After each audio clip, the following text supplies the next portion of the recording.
This is Dan Bolen, and I'm the host of the podcast, The Courage to Be Courageous, where people from all walks of life can come and listen to stories of people who have embraced fear and used courage to get through it. We're just starting our new season in 2024, and I hope you've enjoyed the podcast that we've done in 2023. We just finished our 42nd podcast, and now we're in to January of 2024.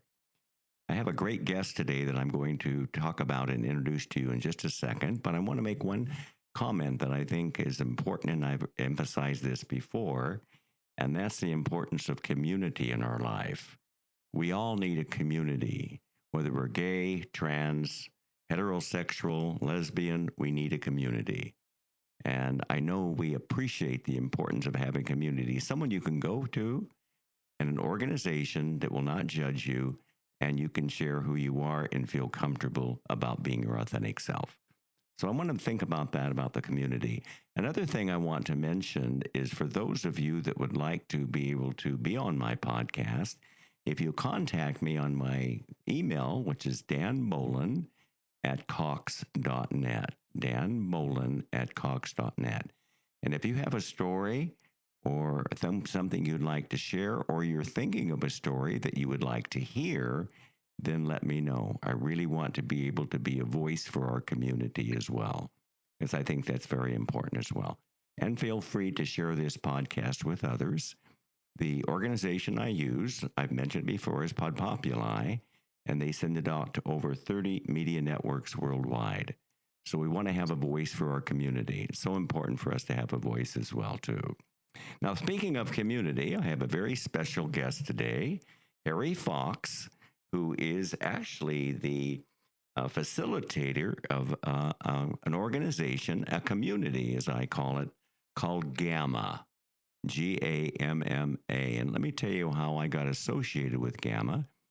As you know, one of the organizations I financially support, and we've actually interviewed them on my podcast, is SAGE organization. It's for seniors that are struggling with who they are in their life, particularly lesbians and gay and trans, who are in the senior or element of their life and they need help. And SAGE organization is an incredible organization. And when I was working with them, they mentioned to me about Gamma, which I had not heard of. And then I started applying to join Gamma, and I found a real sense of a community for me in my life. And I believe this organization is one that I want to introduce my listeners to, because I think it's so much of an organization that many of you that are listening will find a really encouraging organization. And Harry's going to tell us a lot about the organization of Gamma as well, but we're going to learn a little about his history. Harry, welcome to my podcast. It's such a pleasure to have you today. Thank you, Dan. Harry, of course, I believe you're out of the New York, Washington, D.C. area. Is that correct? Yeah, I live in the suburbs of Washington, D.C. Okay, very great. And let's tell you a little about your education and what your education was. And yeah, so my background really kind of had two tracks. My official track, where I got a degree in industrial design from Pratt Institute, and went on to get a master's degree in finance from the Wharton School, which is part of the University of Pennsylvania. But I've always been interested in minds, so I took many courses along the way, personal growth courses and psychology courses, independent of my formal study. So my career was in healthcare, information technology, and on the side, I've been a student of mine since way back. Mm-hmm. Why do you think that part of interested in the mind interest you so much? What was that? Well, from a young age, I was trying to make sense of myself. I knew I had this same-sex attraction, didn't know how to make sense of it growing up. Nobody talked about it, and I learned later everybody suspected in my family, but nobody ever said a word. And I had, there was pre-internet, no reference point, so I was trying to figure out who I was. Mm-hmm. So I did a lot of reading, taking classes, taking different kinds of personal growth workshops and education, and both in all kinds of topics for many years. Now, it's interesting. I know when you and I talked about this, that you're very similar to many of us. You were more interested in sports, more interested in art than you were in sports. Correct. And Correct. that got your family wondering and thinking that maybe a child psychologist would help you. Tell us a little bit about that. Yeah. So um, I'm not sure it was just the art, but I was, I was not very athletic. Was struggling with my weight as a young child and had some feminine tendencies. Some feminine ways I would be, and so my parents in third grade sent me to a child psychiatrist. This was, this wasn't psychologist. This was a Freudian child psychiatrist with the couch and the whole bit. And at the time, I was told it's because you fight too much with your sister. And while that was true, it never rung wholly true for me. And I went to him, I think, for about 3.5 years. And about half a year into seeing him, they also sent me from public school to an all boys Episcopal, very sports oriented school. And we were raised Jewish. So that was like going, into the inferno because I was not athletic. I didn't like the sports and didn't really fit in. Um, I learned many, many years later in my 20s, I went back to this man and said, "Why was I brought to you?" And he pulled out the file from my childhood and said, "Because your parents thought you had homosexual tendencies," Oh, my. which was how they talked about it back then. But they never told you that at the time, did they? No, it was the era nobody would speak about that. That was a shameful sin. That was a mental illness back then. Of course. So, it was both shameful to have someone like that in the family and also something, they were worried about, was I unstable? Because it was considered a sickness. Yes, it was. Wow. So at the time that you found out, and he said, well, because they thought you had homosexual tendencies in your 20s, how did you feel about it at that time? Well, I had suspected. I mean, that's why I went back to him. I said, I think they really sent me because they suspected I was gay, and it was infuriating, quite frankly, because um,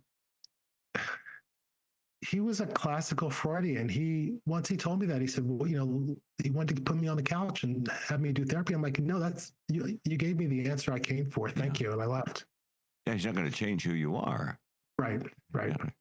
So it's interesting. So what about did you come out to your parents and to your family members? Tell us a little bit about that journey. So, yeah, when I was 14 and I kind of really figured out who I was for the first time, that I knew I was attracted to men, I asked my mother to see a therapist and I wouldn't tell her why. And she sent me to a Gestalt therapist. I think I went only a couple months because it was before the summer, but I never came out to him because I realized whatever I said to him would be communicated to my parents. We'll be back to your parents, yes. So when I was 16, I was taking one of these personal growth workshops and I asked the woman who was leading it, I said, "I'm gay and I don't want to be. Is there anything you can recommend?" And she recommended a therapy called ergonomy, which was based on the work of Wilhelm Reich. Mm-hmm. And I got very excited. I ended up at 16 going to a therapist. I started with him, and when I went to college, transferred to another Reichian therapist. I ended up in Reichian therapy for 12 years. And all along the way, they said to me, yes, through this therapy, you can change. And so it was, increasingly clear that I wasn't changing. And, through college, I was exploring my sexuality with men. Um, um, and I'm leading up to your question. And then right after graduate school, or right at the end of graduate school, I found this philosophy in New York City that also purported that through studying the philosophy, men could change from homosexuality.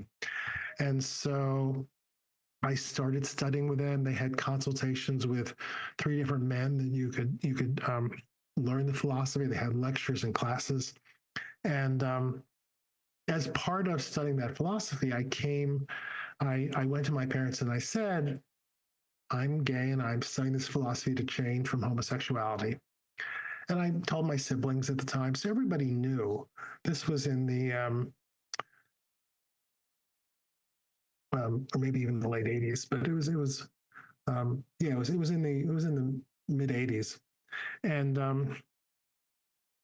so that was really the first time everybody said, "Great, thank you, thank you for sharing that," Mm-hmm. and nobody really said ask much, and So you're telling me, if I understand what you said, Harry, because I think that's pretty impactful, you stayed in therapy for 12 years yes, trying to change who you yes, were?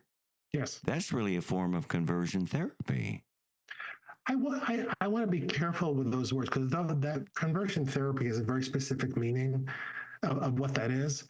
But this was therapy that the doctors said, if you do therapy, if you come every week, you will eventually change. Because in the Reichian model, um, which I'm not going to explain, it's kind of Right. too complex to get Of into. But course. essentially, the message was, if you come and do therapy, you will eventually change. That's all you have to do. And so I did that dutifully, For even 12, though 12 years. for 12 years, yes, And you exactly. didn't change. No, So are they still doing that today? I don't know. I've tried to find that out online. I haven't really seen anything. It's a very the folks that are directly descended from Reich Mm-hmm. are a very small group, always have been. Mm-hmm. Of they're medical doctors who study psychiatry, and then they study Reich Mm-hmm. for additional years. When I was involved, there was maybe 12 or 13 doctors practicing this form of therapy. Now, there's all kinds of modern body therapies Right.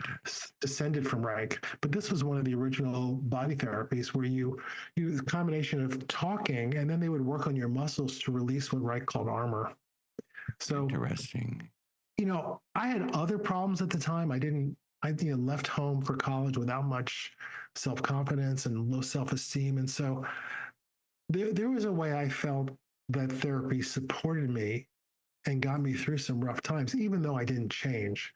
So it wasn't all bad, but I want to be explicit. It wasn't what people call conversion therapy. Mm-hmm. Well, and We there's different types of conversion therapy. We had Dr.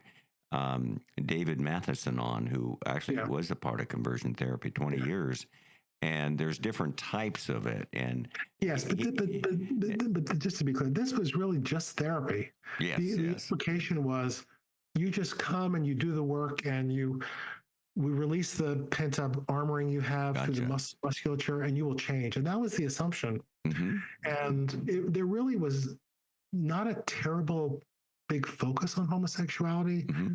I would come and talk about what was happening in my life that week. Mm-hmm. Well, that's So good. I mean, and it did have some benefits to you, is what you said. It did help yes, you with some yes. of the I trauma want you to were be going careful through. that Yeah. well, they were arrogant in proposing that I could change, but at the same time, the woman I saw when I went to college was very compassionate and a Mm-hmm. kind person, and wrong about homosexuality, but I felt I got some benefits. So I got that. Now, what was the reason for leaving then after 12 years? well, because at a certain point, how much do you want to realize that you're not getting what you paid for? Yes. Uh huh. I wasn't changing, so Mm-hmm. that wasn't happening, and it wasn't a clean cut. I had discovered this other philosophy in New York, and started studying that, and decided that I wasn't going to do both. So I stopped therapy, Mm-hmm. and for about 2.5 years, studied this philosophy in New York. Mm-hmm.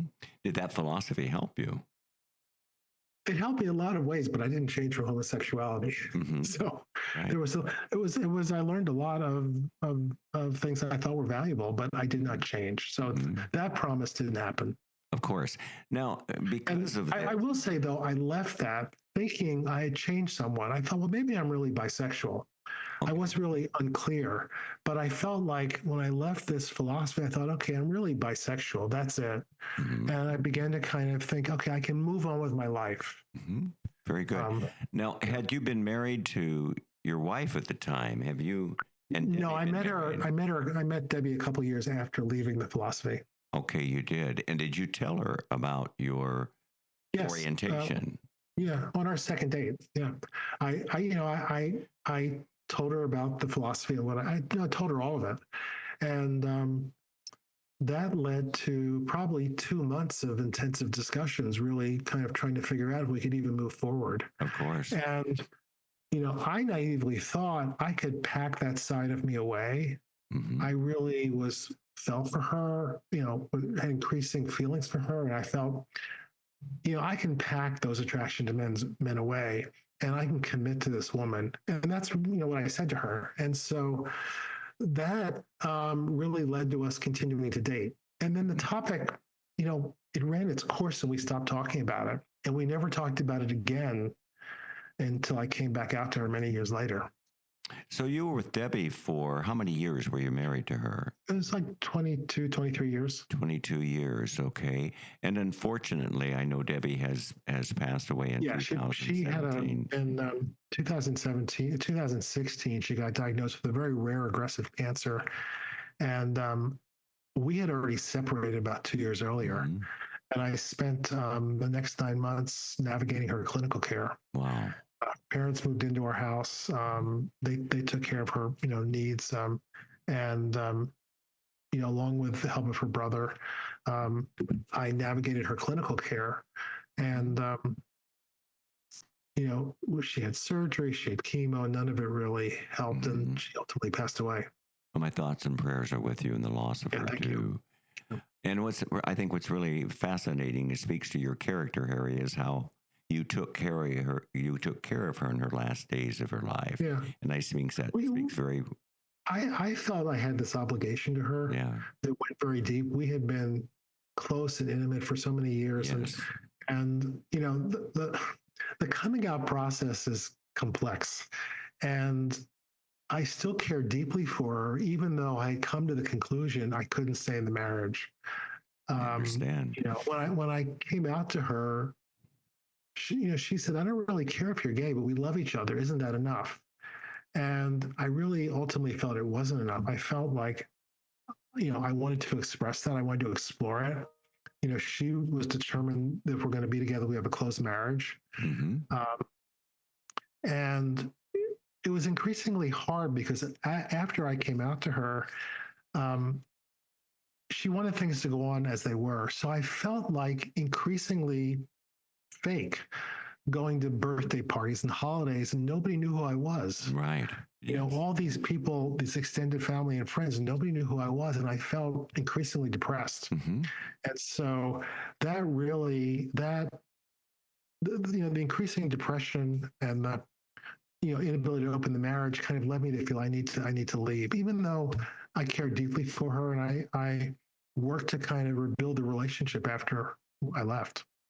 Now, when you came out to her and told her that you were moving on and were going to leave the marriage, um, that had to be tremendously hard to do that. I had to take a lot of courage. How did you feel at the time? Did you have any sense of owning who you were authentically? And even though it was going to be pain involved, you were going to use courage to get through it. Was there any feeling of peace or acceptance when you left Debbie? I was, the weekend I left, my depression lifted and never returned. Oh, fascinating. I was incredibly happy after that point. And I had really, the story's a little bit more nuanced because I came out to her in 2011. And about 6 months later, I said, I want to leave the marriage. And she said to me, "Look, I didn't sign up to raise our son alone. I want you to stay till he's older." So I stayed for another year and a half. And that year and a half was just incredibly painful. And because, as I said, she wanted life to carry on as before, and I felt very lonely and very isolated.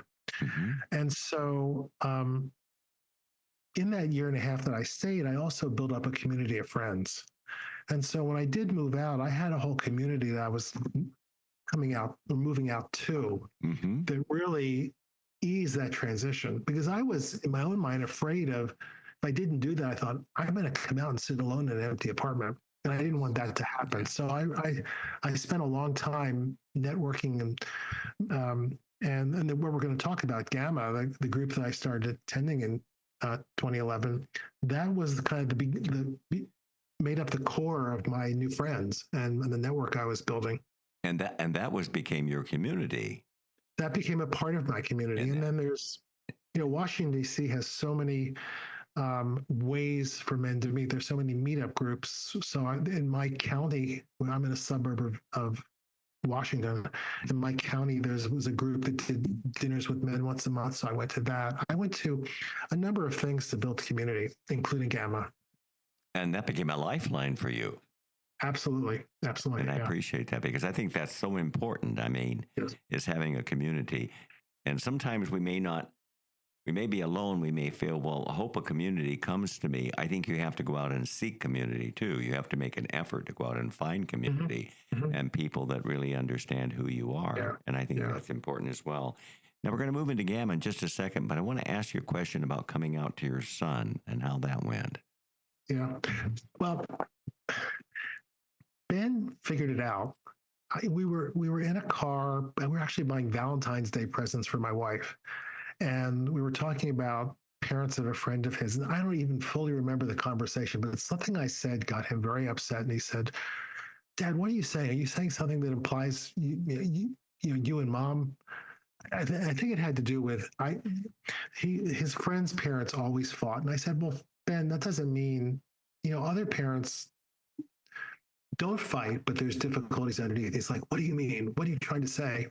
And clearly there had been something simmering with him. And so I came home, dropped him off, and I literally had to go on a business trip that night, a 1 day trip, and I left for the airport. And my wife called me that night and say, "What the hell happened? He asked me if you were gay, and what did you two talk about in the car?" And I'm like, I don't even know what triggered it. So I came home the next day and went up to where he was doing his homework. And he was maybe 15 or almost 16. And he said, "Dad, sit down. I want to talk to you." He said, "Are you gay?" And I said, "Yes, I am." And he said, "Well, I just want you to know I love you and you'll always be my dad. It doesn't matter to me." And Wow. we Wow. had this big hug and we talked for a little bit. And Mm-hmm.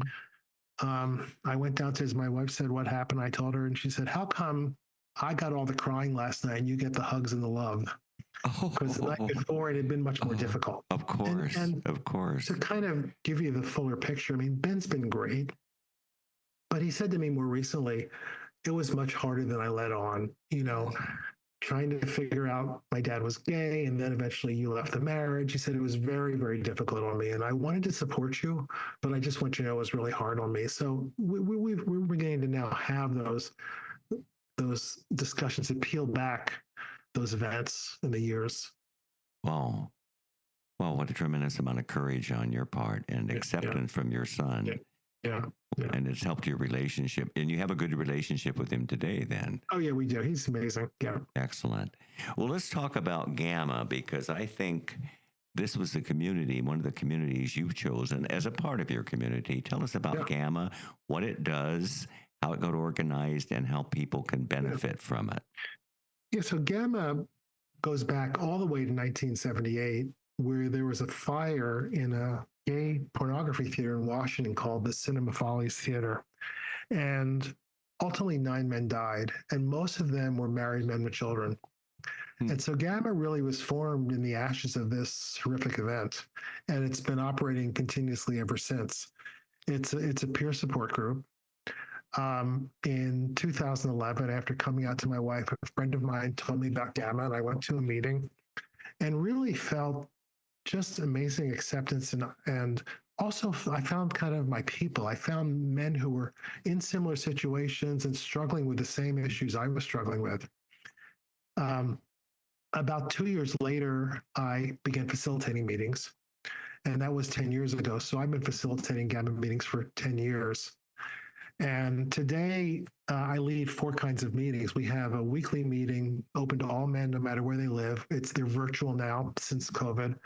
So we have men from around the world and sometimes North America, South America, and Europe. And then we have a meeting every 3 weeks just for bisexual men. That's been going on a few years. And then about a little over a year ago, I started a meeting for bisexual men and their wives. And we meet monthly. And in that first meeting, the wives asked for their own meeting. So I lead a wives meeting once a month.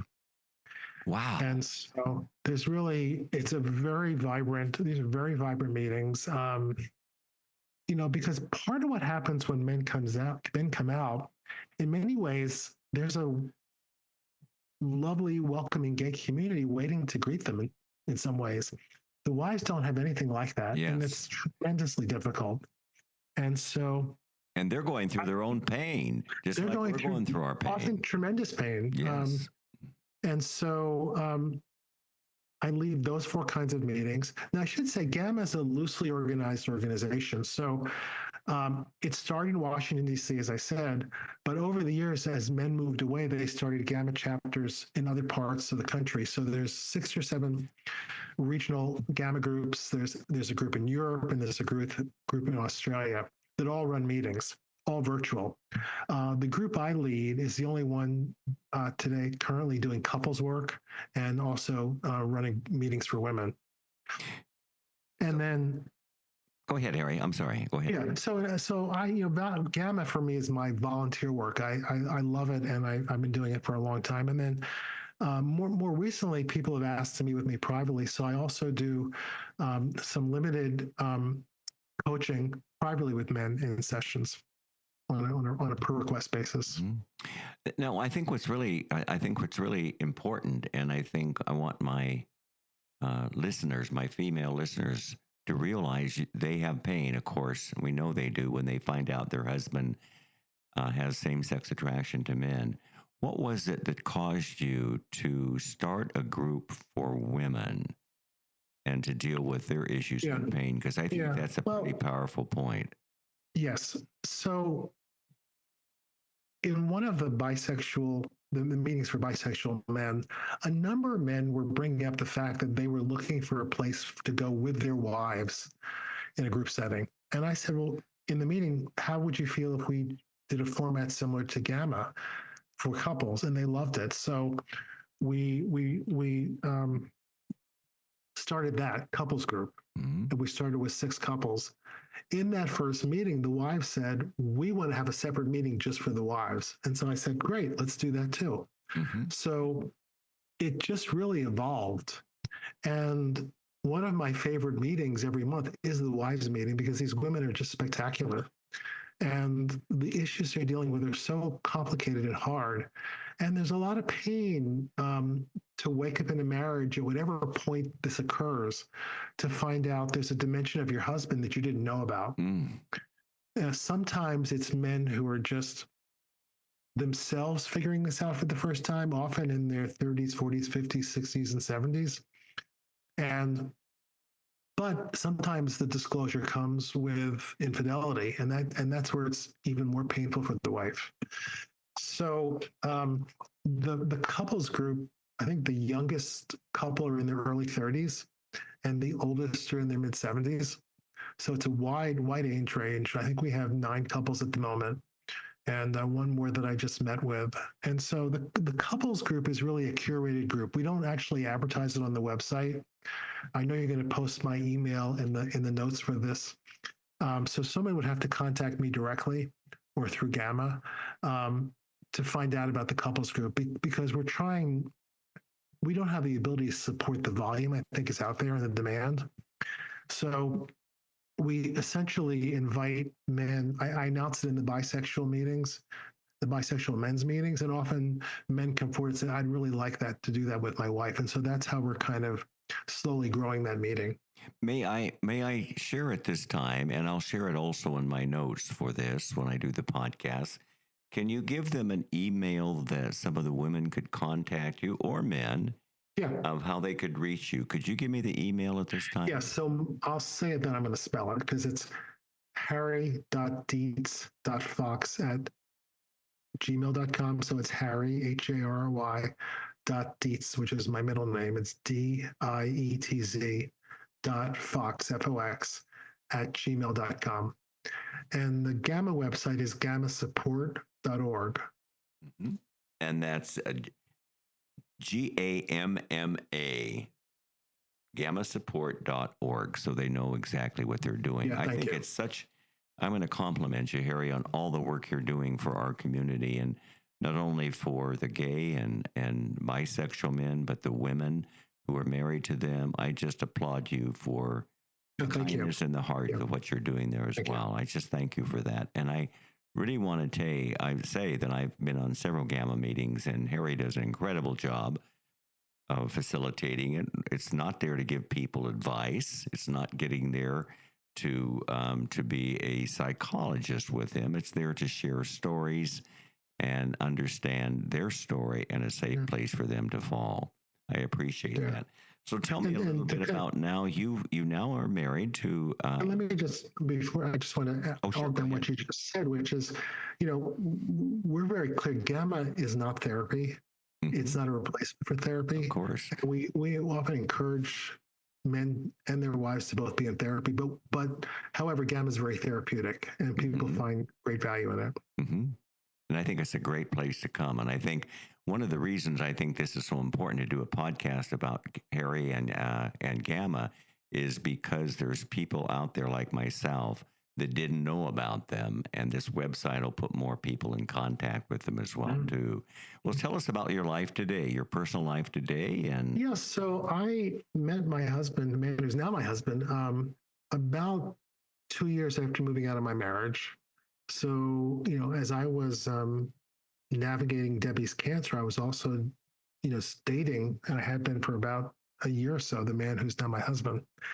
And we got married in a virtual ceremony of April 2020. We had a real wedding plan that got canceled because of COVID. mhm. We both had careers in technology. And so we set up a virtual wedding, and we invited double the number who were able to come to our original wedding. And so we've been married now since April of 2020.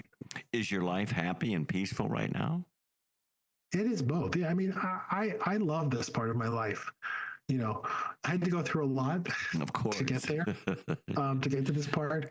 But I'm loving this part of my life, and you know, Brian is a bit of a soulmate. Mhm. I think my suspicion is we've known each other for more than just this lifetime. Yes, I get that. Well, and I think it's so encouraging. I want to really, again, commend you for the courage of being able to come out to your wife, being able to navigate her death. Had to be very painful to see your wife pass Yes, it away. was. Yeah. I mean, because I understand that. You're still in love with a wife. You love them as your wife, but you're not in love with them as a partner. And we sometimes, Not in no, it's hard to explain, but the physical aspect of being attracted to somebody is a whole dimension of relationship that I'm not sure is well understood. mhm, So, Debbie and I were so close, and she was such a unique and special person. At the same time, that absence, how do I say? In the beginning, there was attraction, and there's also fluidity sexually. mhm, So as the years went on, my sexuality gravitated more towards men, yes, and so what I see now is with my husband, there's an intimacy that's tied to the physicality. So there's, an intimacy because of our intellect and things we care about, but there's a physicality that makes for a certain level of intimacy that's really lovely that I just didn't have before. That was the piece that was missing for Debbie and I. And I think it's you know, if you peel back the marriage, that was probably a place that there was some underlying problems because that was absent in our marriage. I get that. And I think it's one thing that I feel too. When you are connected to a man, I have a beautiful man in my life, and we've been together for 4 years. It's not just the physicality, it's the emotional connection too. It's the emotion Right? and the spiritual connection you have. And that is something that's always defined, because sometimes people want to define it as men having sex. It's not. It's men having a beautiful experience, is how I defined it. And it's Mhm. more than just the physical part of it as well. Well, Harry, you've been such a great guest for me today, and I want to thank you for that and the courage that you showed and the empathy and love you've showed for our community. But I always ask my podcast guests to share a story, because you're going to have different listeners here. They're going to be connected in different ways. We're going to have some that are lesbians, trans. We're going to have some that are homosexual, gay. You're going to have heterosexual people listening. You're going to have wives listening. that suspect or know their husband is gay. And it's so nice to know there's an organization that can support them because they need an organization to deal with their pain as well, too. I remember one comment I just wanted to share that Harry made to me. When a woman realizes there's infidelity and it's been going on, it's like a cleaver to her heart. And that just touched me. That's how much pain they're in as well. And so it's such a gift that you're able to share that today. But by your story in your life, is there anything with all of the different people that we just talked about, they're in pain? What would you like your story, or the impact of your story to have on those that are struggling with who they are and have fear to come out? What would you like to leave as the last part of your story that will help them? So, as you know, as we said in the beginning, I've been facilitating Gamma meetings for 10 years now. And I saw this in myself, and I see it in the men and now the women who come to our meetings as people. When you're looking at the horizon, thinking about coming out, thinking about changing your life, all you can see is fear. All you can see is the old stereotypes that play in your head, either culturally or religious or family, that why you should just stay put. And the flip side is, once you get to the other side of that and you make these changes, almost universally, the men that I've worked with are happier. They are more authentic. And so, I think, I coined the term in my own coming out of fear hills, because I felt like I was constantly climbing these hills full of fear to get to the other side. And once I got to the other side, it was usually happy. So, for example, if I knew I was going to come out to somebody and I was all nervous and scared, I began to kind of coach myself to say, just get to the other side of the fear hill, and push myself through that disclosure. And usually I felt relief and happiness. And so, life is like a continual having to push through the fears. If you want to get to authenticity, which is out there and available, um, you're going to have to wrestle with your fears and the old tapes that play in your head. But the other side can be lovely and delicious and wonderful if you can just navigate through that fear. Wow, that's an incredible comment. And I think we were talking about this, Harry and I, when he talked about navigate the fear and go forward. And that ties in with my idea of my experience and my story. I ran from my fear. And when you run from it, you're going to use some type of addiction to grapple with it. Okay. But you've got to be willing to deal with the fear. As Harry said, navigate the fear and go forward. I think that's an encouraging thing to leave our listeners with today, Harry. Good. Very powerful. Well, thank you so much for being on my podcast a pleasure. today. And thank you, too, personally, for all the work you're doing with Gamma and all the work that you've done for the bisexual community and wives as well. And I want you to know you're a very big gift to our community, and we thank you so much for all the work you're doing. Thank you. Take care, Harry, and have a good day. Okay. Okay. Bye-bye. Bye-bye now.